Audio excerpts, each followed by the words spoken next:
in Congress that China's currency is misaligned, but there's a debate going on here about how to address that problem.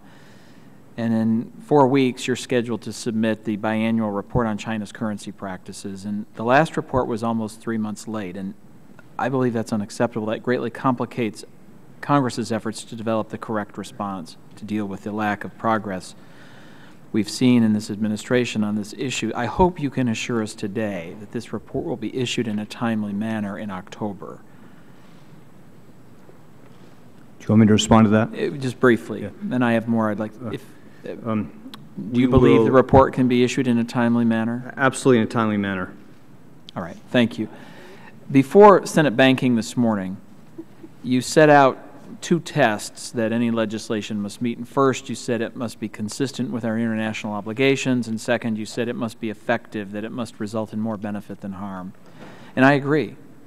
I'm concerned that proposals to unilaterally impose new anti-dumping and countervailing duties on imports from China could run afoul of our WTO obligations. And in fact, recently the Commerce Department determined the Chinese currency regime simply does not meet the tests set out in U.S. statute. And those which are based obviously on WTO tests. And I'd like to insert that Commerce decision in the record, that memo into the record. But we heard a lot about... Without objections. I don't think it says that exactly, but without objection. Well, let's put it in the record and people can read it for themselves and determine. But we heard a lot about Congressman Ryan's bill yesterday at our hearing, and I'd appreciate your comments on whether, in your opinion, that complies with our WTO obligations. As you know, Congressman, that's not my judgment to make, and I'm really not in a position to give you a legal assessment about its consistency with WTO obligations. That's really a judgment that the lawyers at USTR would make, and I'd like to refer your suggestion to them. And they're looking at that basic question. I know that there have been a lot of concerns expressed about the potential WTO consistency about that bill by many people, but we'll take a careful look at that, and I'm sure that my colleague Ron Kirk and his colleagues can give you an authoritative response. I'd be interested in your thoughts on it once you get a chance to look at it. As you know, this is our 4th hearing on China this year. This is the first hearing that we've had an administration official testify.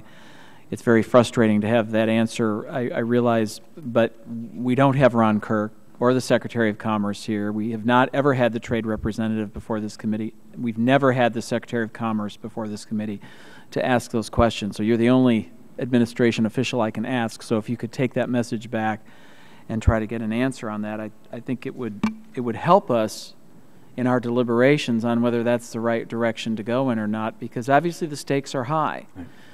If we make a mistake and we find we have not complied with our WTO obligations, Mr. Secretary, what avenues do the Chinese have available to them?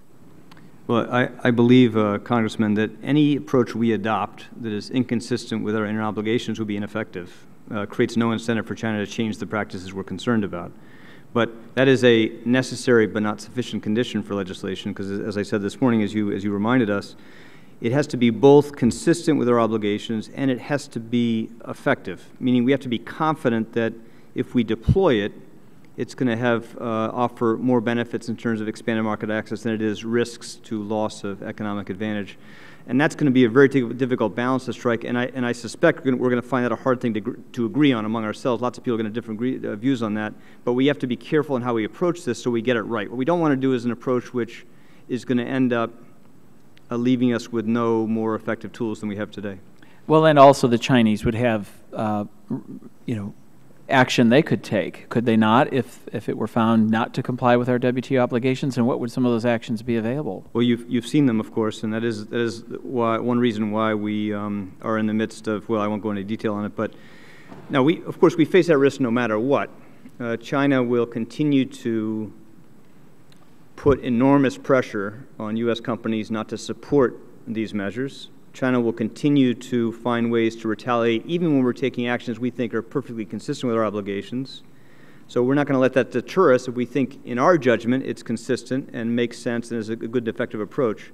But it's much harder to do something effective unless we meet those 2 tests. But it could expose the United States to WTO authorized retaliation, could it not? Of course. And particularly, that would be problematic and difficult for employers in the U.S. as well as their workers. Of course, and you're exactly right. The reason why it matters to us to have an approach that's consistent with our WTO obligations is just for that reason. If we took action that was inconsistent, that could be challenged, then China or any other country involved could then, under the WTO, take additional action that would disadvantage other U.S. parties, including people completely unrelated to the underlying case. And that's why this is a difficult balance to get right, and why I think it's all important that we make it clear. It's very important we all make it clear that we're going to do things that are consistent with those basic rules of the game. All right. Thank you. I see my time's expired. Thank you, Mr. Secretary. Mr. McDermott.